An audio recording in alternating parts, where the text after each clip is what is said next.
So in terms of education, there's one thing that if you don't remember anything else from my slides on education, take that with you. About 25%, that if somebody asks you a question about education in Minnesota, just respond about 25% and you'll be at least in the ballpark.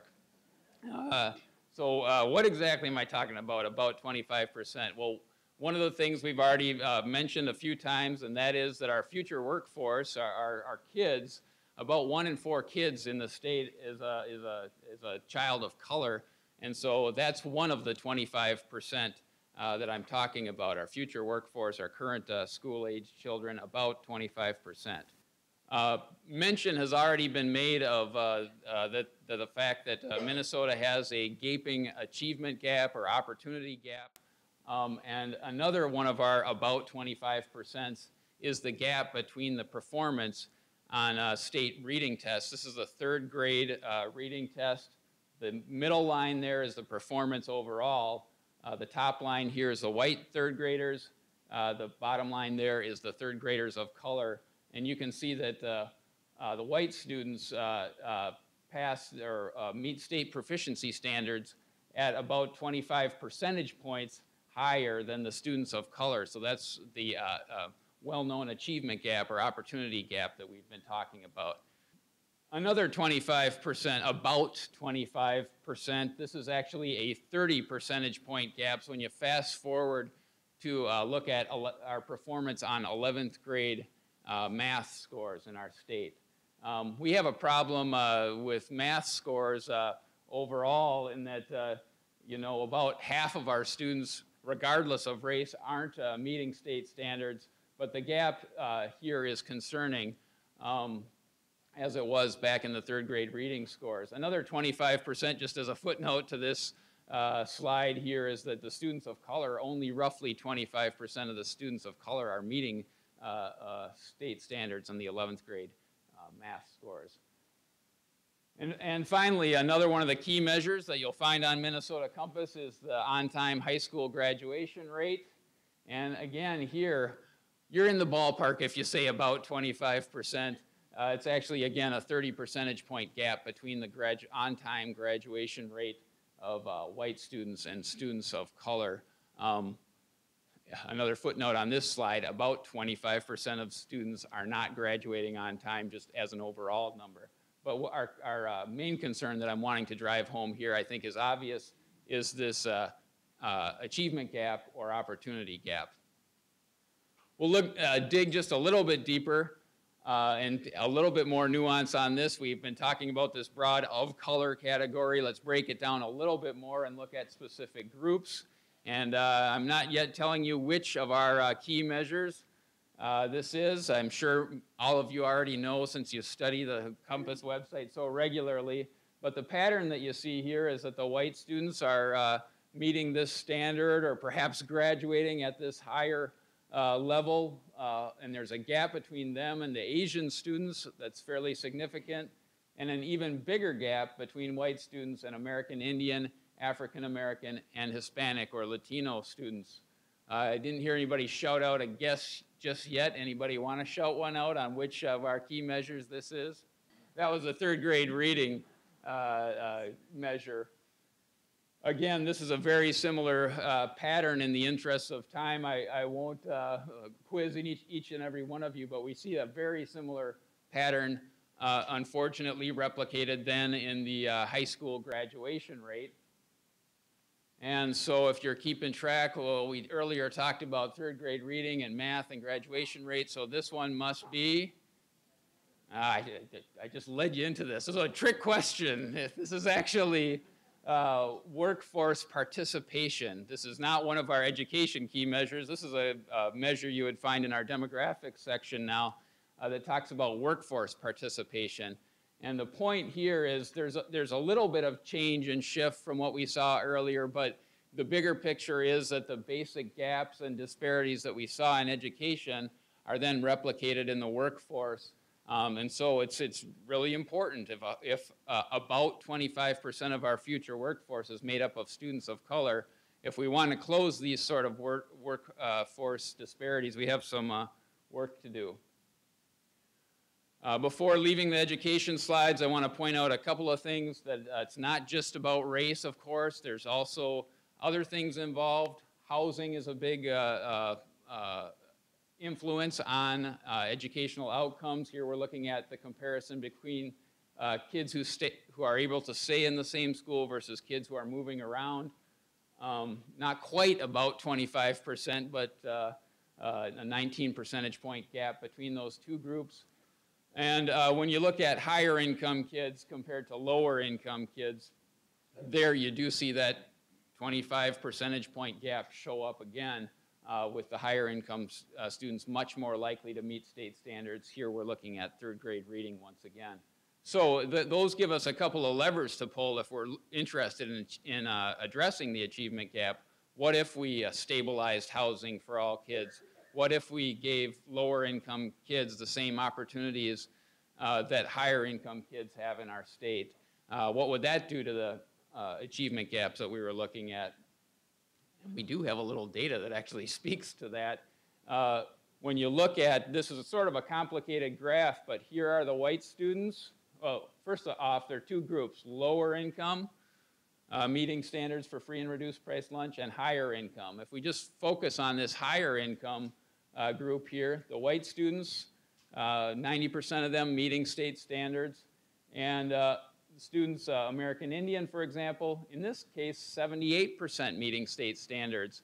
So that gap that we looked at earlier is more than cut in half when we're having all group kids have a relatively similar income level. So that gives us a lever to pull if we're able to give all kids the same opportunities that the higher income kids in our state have.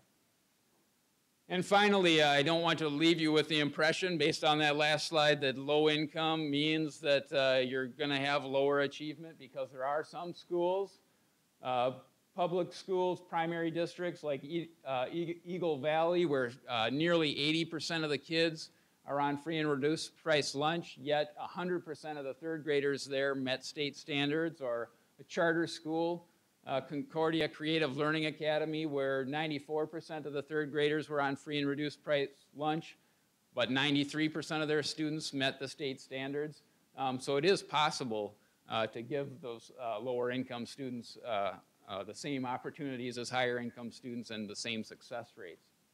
And some other good news you might have seen as I was flashing through the slides there, that there is an upward trajectory that we should give credit to, where credit is due here. The on-time high school graduation rate has been going up, as has the 11th grade math proficiency rates. There's still work to be done, obviously, in closing gaps and boosting the number of folks meeting those two different standards, but they are up for nearly every group in the state, so that there is some good news there. Quickly, economy and workforce. I also have one key message that I want you to leave today with, and this one was maybe a little risky. Some of my colleagues suggested you might think this was a commentary on my presentation, that I've lost momentum, but what I'm really talking about is the overall economy. And I have a series of 3 brilliant slides to go through, but I'm going to, instead of taking you through this brilliant analysis that I've done, I'll just give you a very quick sense of what I'm looking at. And actually, Chancellor Rosenstone spoke a lot about Minnesota's competitive edge, and investing in how our historically people have been our competitive edge, and that's led to a competitive edge in our economy. And the concern that I'm pointing out here is that we're losing momentum, both in the sense of, as you see here, our median income has actually declined in the most recent decade, but also in terms of that competitive edge. How do we compare to the broader economy? We used to be 12% better than the U.S. as a whole. Now we're 10% better. Not a dramatic change, but we're not gaining a competitive edge here. And if we were to do this, if we had more time to walk you through a series of all the economic indicators that we track on Compass, you'll see that, again, median income, we lost a little bit of our competitive edge here in the most recent decade. We stayed flat in our competitive edge, relatively speaking, with the gross domestic product for our state. Relatively flat in terms of adult educational attainment. Proportion of adults working also relatively flat. We're not gaining any competitive advantage in the most recent decade. Our home ownership rates, again, flat. Housing cost burden, we're actually losing in our competitive advantage. And the poverty rate also is becoming more and more like the US as a whole. So the final part that I'd like to take some time and really walk through this with you, but I think you'll get the point if I just go through it quickly. So what does this look like projected forward? We're talking about positioning ourselves for prosperity. Here's that median income line again today, and we'll just look at a couple others: educational attainment and proportion of adults working. If our, remember those 25%, those achievement or opportunity gaps that we talked about just a while ago? Well, if those gaps stay in place, but our population continues to change, that's kind of what our future looks like. That's what our trajectory is on. If instead we close those gaps, the trajectory looks much different. So our choice here is, do we become more and more like the US as a whole, or do we sort of dig in, work hard, and regain the momentum that we had earlier? A couple of other quick observations. As you all know, we're still clawing our way back out of the recession here in Minnesota. And a point that I think I just wanted to put before you is that not only are we on the road of gaining paths back in our state, but things are shifting around a little bit. And so this is an order of the major sectors in our state, from the biggest sectors to the smallest sectors, and whether they've gained or lost jobs over the course of the entire decade. And you can see that things are changing around. Minnesota's economy is churning a little bit, and so the healthcare sector is not only the largest sector, but it's also growing the fastest. Manufacturing is often talked about. Notably, it's still the third largest sector, at least when you count things and organize them this way. But it has experienced a lot of losses. I think the construction industry is often talked about as well. Not as high up in terms of number of jobs, but still a lot of losses there. And I guess one of the points is that those jobs that used to pay high wages for relatively low-skilled workers tend to be on this side of the equation, whereas some of the jobs that you might expect would demand higher education, higher skills, have been growing. So we need to, I guess just echoing some of the points that Chancellor Rosenstone made about the future of the trajectory of our economy. To a lesser extent, jobs have been moving around in the state too. You can see that there's been, more growth in the central region of jobs, actually not quite keeping pace with the very rapid population growth there, but still a lot of jobs showing up there.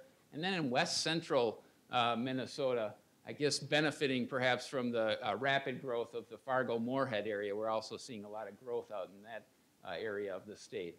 So, and then who is actually holding those jobs? Well, we're all aware of this overall trend.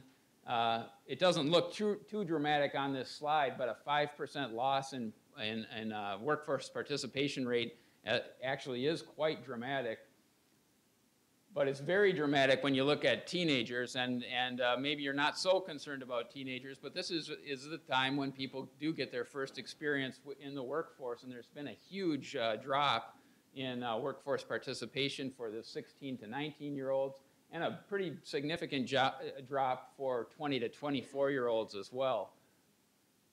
The rest of us in this broad 25 to 54, that's what that line looks like. It gets a little more interesting when you look at 55 to 64, where the percentage has actually gone up a little bit.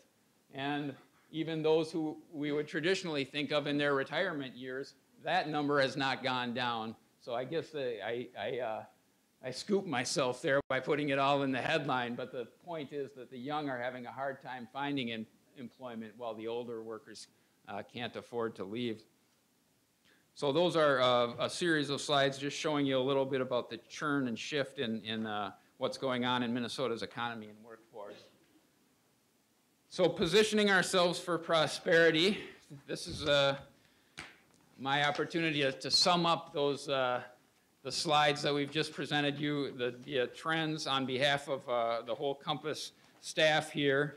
And as we were looking across all of the data, we realized that we are about to go into one of our great national holidays this weekend, and that most of you were, most of the discussion at the Capitol tends to center around some stadium, so we thought we would put this in language that might resonate. Are you ready for some football here? So here's I'm going to read this so that I can make sure to get this right, but Minnesota can't afford to count on a last-second field goal. To guarantee victory or to position ourselves for prosperity, we have to prepare for a future with these big drivers in mind. In terms of demographics, we're over-reliant on our veteran players. As Andy mentioned, over the next 20 years, we'll change from a situation where there are about 5 workers for every retirement-age person to a situation where there will be only 3 workers for every retirement-age person in our state. If you remember those maps that show an increasing numbers of counties that are basically or in some part becoming retirement centers in our state, this is a big change for us, and we need to work hard to replace those skills that will be leaving our workforce and to support those folks in their golden years. So in terms of health, we need to work on our conditioning and make sure that our rookies have access to good doctors. So we basically, as Andy was pointing out, the obesity rate has flattened, but it is still too high with 1 in 4 adults in our state obese. That's not going to bode well for us in terms of staying in the game. And that big slip that she talked about in the rankings in our child access to health insurance is also a big cause for concern. Education, how would they talk about this on ESPN? We need to strengthen our bench. We noted that the achievement or opportunity gap between the haves and the have-nots, roughly speaking, in our state is about 25 percentage points. By drawing attention to this, we're implicitly calling for efforts to close this gap or to strengthen our bench. And finally, with the economy, we need to regain the momentum.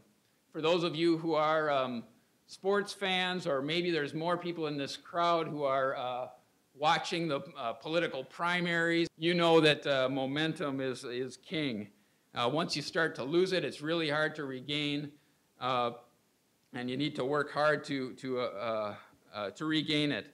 As we've seen in those slides, Minnesota is now in danger of moving from an above-average state to a more and more like-average state, so we need to work hard.